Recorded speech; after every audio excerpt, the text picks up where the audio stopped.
Assalamualaikum warahmatullahi wabarakatuh. Selamat siang. Kita masuk topik yang lain, ya, tentang dasar-dasar ultrasonografi. Ya.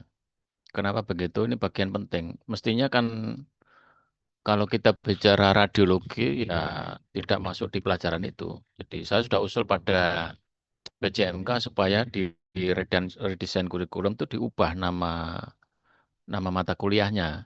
Karena kalau itu ada radiologi, mestinya ultrasonografi ini sudah tidak masuk di sana karena ini menggunakan sono bukan radio, gitu ya. Sono itu suara. Ya, prinsip utama alat ini ya menggunakan mekanisme yang kita kenal sebagai pulse and echo. Karena dia sono, ultrasono, suara yang ultra frekuensinya.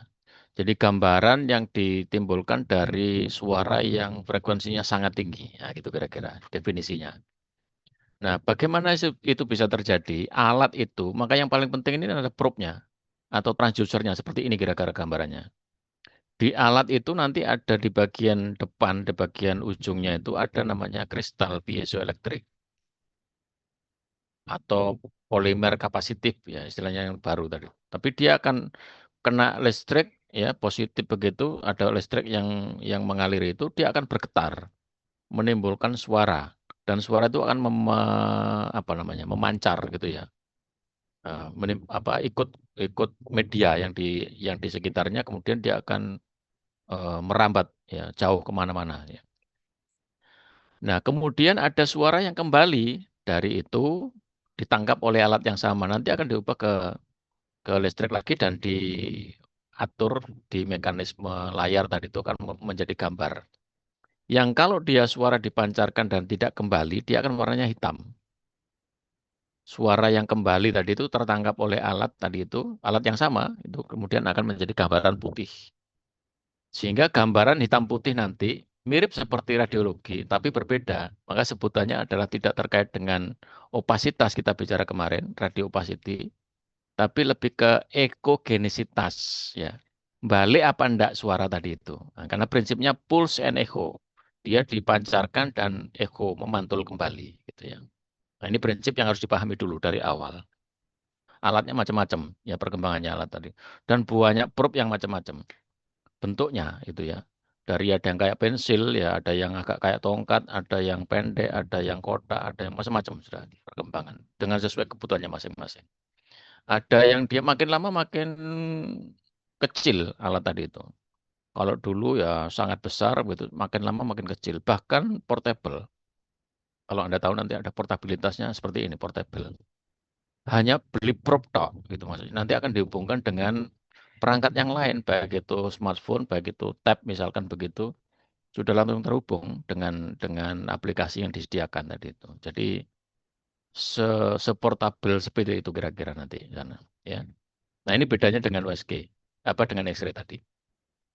Kalau X-ray sumbernya radiasi, radio radiasi. Kalau dia suara, sehingga tidak invasif, cenderung orang bilang tidak invasif. Yang radiasi radioisotop tadi itu wah serius sehingga peralatan ketentuan untuk punya peralatan itu sangat sangat ekstrim, sangat tinggi, sangat sangat ketat gitu ya. Ruang harus semuanya tertutup dilapisi oleh pelumbum timbel supaya sinar radiasinya tidak kemana-mana. Tapi USG tidak masalah karena dia suara gitu ya. Butuh satu daya yang kecil dan itu bisa dibawa kemana-mana. Kalau X-ray sulit, satu dayanya harus gede. Di lapangan sulit kadang-kadang kita menemukan sumber daya atau namanya listrik yang besar. Gitu ya. Kalau yang kecil ya gak kuat ngangkat untuk memicu sumber radiasinya pun tidak bisa gitu ya. Dan resiko tadi itu dia mencemari lingkungan karena radiasinya tadi invasif tadi. Ini beda-bedanya tadi. Yang paling prinsip dari itu perhatikan, udara itu memantulkan suara 100%. Sehingga harusnya kalau di gambaran X-ray itu, USG itu tidak hitam, justru putih. Ya, gampangannya begitu kan. Dia memantulkan suara. Tapi di X-ray karena udara tadi itu molekulnya longgar, ya, molekulnya kecil-kecil dan longgar sedikit sekali, maka sinar X-ray tidak ada yang menghalangi, menjadi gambaran hitam, jadi kebalik. Ya, ini perhatikan prinsip yang paling utama di situ. Ya. Oke, kita masuk ke bagian yang lain. Apa kaitannya dengan frekuensi? Jadi frekuensi tadi itu ya gelombang yang ditimbulkan oleh alat tadi itu, suara yang ditimbulkan oleh alat tadi itu. Jadi biasanya sangat tinggi, ultra, yang di luar kemampuan kita bisa mendengar. Jadi tidak bisa mendengar. Makin tinggi nanti ada hubungannya. Makin tinggi frekuensi tadi itu, gambar yang timbul, resolusi gambar yang timbul itu makin bagus. Ini lihat dari sisi kiri ke kanan. Ya. Contoh saja gelombang. Gelombang itu kan ya apa namanya? Ya ini yang gambar di atas itu gelombang naik turun naik turun naik turun, gambar anu apa garis yang naik turun. Dua gambar saja itu butuh 1, 2, 3 ya. Satu gelombang. Jadi naik ini satu turun ini butuh 2 gelombang.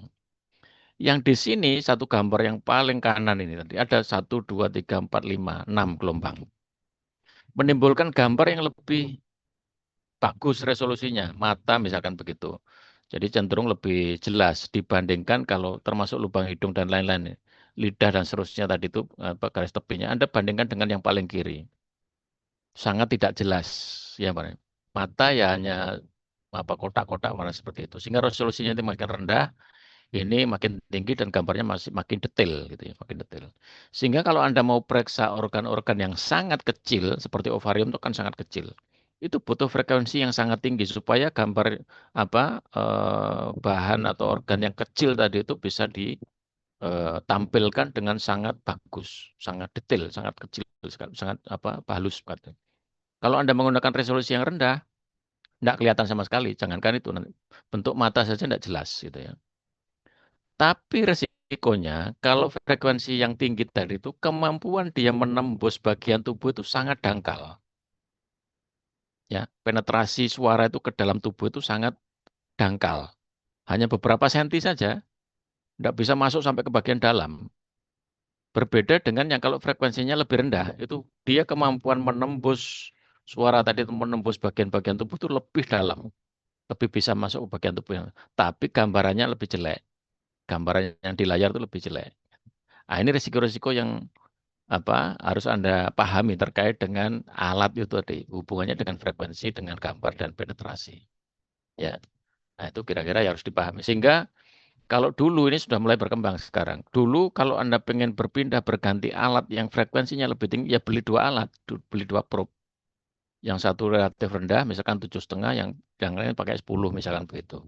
Harus diganti. Sekarang enggak. Jadi sudah bisa diubah dengan aplikasi, dengan teknik tadi itu, tanpa beli probe yang berbeda. Jadi itu bisa digunakan multi frekuensi nanti istilahnya begitu. Bisa berpindah dengan satu probe saja bisa diubah frekuensinya.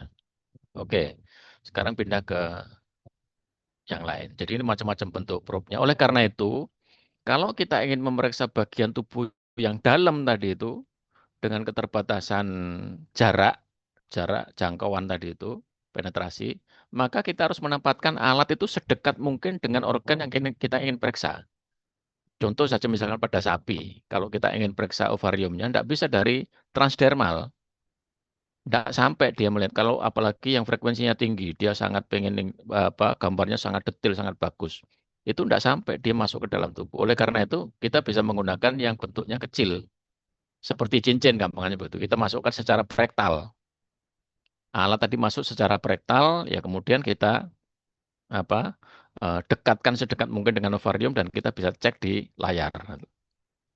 Pada hewan kecil, ya maksudnya kambing domba sama. Jadi banyak yang menggunakan probe tadi itu perektal untuk bisa tidak ada batasan tadi itu dan lebih dekat untuk bisa mengetahui kebuntingannya daripada dia menggunakan yang transdermal di luar apa namanya kulit gitu maksudnya. Karena di luar kulit itu harus ada banyak persyaratan, termasuk rambutnya pun harus dipotong. Karena itu akan mengganggu tadi.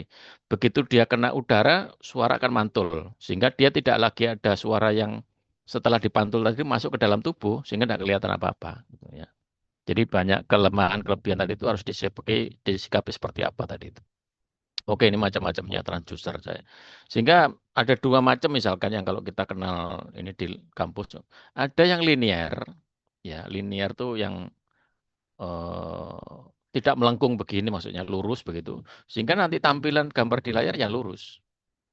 Jadi suara itu akan lurus, dipancarkan lurus begitu. Tapi yang dia curve, yang melengkung begitu ya nanti akan bentuknya seperti ini kira-kira, convex curve. Jadi meluas gitu ya, karena dia mengikuti bentuknya apa namanya transducer atau probe ini tadi. Oke, ini macam-macamnya tadi. Sehingga ada yang mirip seperti apa endoskopi, tapi dia bukan endoskopi, dia USG. Supaya dia ada di bagian tubuh yang dalam, ya begitu, supaya dia dekat dengan organ yang akan kita periksa. Tapi tetap ada di apa namanya, di mana saluran pencernaan misalkan kalau kita masukkan ke sana. Tapi dia tidak melihat di dalam saluran pencernaan, dia melihat yang di luar saluran pencernaan, berbeda dengan endoskopi. Kalau endoskopi itu hanya di saluran pencernaan yang dia bisa lihat, dia tidak bisa lihat yang di luar saluran pencernaan. Di lumen itu tidak bisa dilihat, di luar lumen tidak bisa dilihat. Nah ini bedanya. Jadi ada seperti pensil, ada yang seperti tongkat, macam-macam lah bentuknya. Berbagai kebutuhan tadi itu disediakan berbagai macam bentuk transducer ya. Jadi seperti ini. Nah ini perhatikan. Jadi saya sampaikan tadi itu. Jadi kalau Anda mau pengen melihat dia frekuensi apa namanya keberadaan ovarium, ya cari frekuensi yang lebih tinggi karena supaya gambaran ovariumnya bagus. Makin rendah makin nggak kelihatan ovariumnya, gitu. Pilihan itu ya, pilihan. Jadi itu kemudian kita bicarakan tentang namanya ekogenesitas. Kalau di radiologi kita kenal sebagai radioopasitas atau opasitas itu. Kalau di sini ekogenesitas, suara itu mantul apa enggak gitu. Sehingga kemudian ada dua macam istilah nanti, anechoik, dia tidak mantul suara itu terus merambat dan tidak kembali akan membentuk gambar hitam. Sementara dia yang kembali semua namanya hyperechoik, putih. Semua suaranya akan kembali. Ada yang kemudian ada hipoechoik. Ya. Di antara anechoik dan hyperechoik tadi ada yang abu-abu. Lah, saya mencoba untuk mengenalkan macam-macamnya tingkat itu tadi. Kalau kemarin kita juga akan kenal 5 tingkatan warna kira-kira ya. Hitam, abu-abu putih, putih.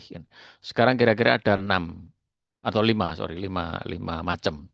Yang agak dia hitam, ya medula ginjal itu agak hitam karena banyak cairan di sana. Cairan itu media untuk suara tadi itu merambat dan tidak kembali. Korteks sudah mulai ada jaringan ikat gitu ya, sehingga sebagian suara akan kembali menjadi lebih putih. Hepar juga begitu, jaringannya lebih banyak sinus-sinus, tetapi itu banyak jaringan parenkim, dia lebih putih lagi. Limpa lebih begitu, prostat lebih banyak jaringan ikat dan makin putih. Nah, kira-kira itu gradasi warna yang Anda bisa jadikan panduan, kira-kira seperti itu. Sehingga nanti pada saat Anda gunakan, apa namanya, ya seperti ini, anunya perbedaan warnanya tadi itu akan timbul. Ya, kalau cairan itu karena dia merambatkan suara, dia akan jadi hitam. Darah, pembuluh darah, kemudian vesika akan banyak berisi cairan tuh ya, suara akan diteruskan begitu, tidak kembali menjadi warna hitam. Dan kalau dia kembali ya jadi semakin putih. Nah seterusnya, ya seperti ini kira-kira. Oleh karena itu ini menjadi panduan apa namanya hitam putihnya gambaran di layar tadi itu. Ini refleksi atau ekogenisitas tadi itu. Ya perhatikan gas tadi itu hampir 100% atau udara itu hampir 100% memantulkan suara. Oke, sekarang bagian mana yang Anda bisa amati? Tidak semua bagian layar tadi itu harus Anda perhatikan. Perhatikan. Tidak semua yang tampak di layar itu perlu dicermati karena bisa saja itu bukan bagian gambar yang sebenarnya yang ingin Anda cari. Jadi ada 3 zona kira-kira ya. Yang harus Anda cek itu yang di tengah, yang focal zone itu, yang tampilan gambar yang akan Anda gunakan untuk ya melihat, mengevaluasi tadi itu. Tidak di bagian yang paling dekat dengan probe, tidak di bagian yang paling jauh dengan probe. Yang paling dekat dikatakan sebagai Fresnel zone atau yang paling jauh adalah Fraunhofer zone. Ya ini prinsip-prinsip yang mungkin tidak terlalu perlu saya jelaskan, tapi perhatikan itu saja. Jadi cari di bagian tengah dia, kira-kira begitu. Ya. Di situ bagian yang harus Anda cermati betul. Dan gambaran itu belum tentu benar, maksudnya begitu. Perhatikan karena nanti ada artefak. Ya. Jadi ini penjelasan terkait dengan zona pengamatan tadi itu. Tapi gunakan saja focal zone yang kira-kira di bagian tengah tadi itu. Yang dia real ada di situ nanti. Kalau yang terlalu dekat, sebetulnya tidak nyata gambarannya, apalagi yang di jauh. Ya. Oke. Ini penjelasan detailnya di situ. Nah, perhatikan pada saat Anda mengambil gambar USG itu mirip seperti Anda memotong jaringan. Ini analogi yang paling gampang saya berikan. Seperti memotong jaringan. Seperti Anda motong gampangannya apa ya, kacang atau timun atau tomat lah kan.